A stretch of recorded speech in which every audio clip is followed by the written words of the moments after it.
আজকে আমি খুব এক্সাইটেড হয়ে আছি, কেননা আজকে আমাদের সে ভাইরাল হিমিগোয়াস কালার আনবক্সিং করতে যাচ্ছি।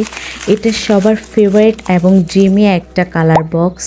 আর আমি এখানে 18 পিসের হিমিগোয়াস কালার বক্সটা নিয়েছি। এই জিনিসটা এত জুস কেন হবে না, এটা সবার ড্রিমি কালার বক্স। এটার প্যাকেজিংটা জাস্ট ওয়াও। আমি তো এটার প্যাকেজিং এর উপরে প্রেমে পড়ে গিয়েছি। এতদিন সবাইকে দেখতাম এটার আনবক্সিং ভিডিও, আজকে ফাইনালি আমার হাতে এসে পড়েছে আর আজকে আমি এটা আনবক্সিং করতে যাচ্ছি। এটার কালারগুলি জাস্ট ওয়াও, কি বলবো, বাটারি টেক্সচার, মনে হচ্ছে খেয়েই ফেলি, বাট এটা খাওয়ার জিনিস না। এক এক করে সব কালারগুলো আনবক্সিং করে ফেললাম, এখন এগুলা সব সাজার পালা। আর এই জিনিসটা করতে আমার কাছে খুবই ভালো লেগেছে। আর আজকের এই হিমিগোয়াস কালার বক্সটা তোমরা পেয়ে যাবে আর্ট অ্যান্ড কো পেজে।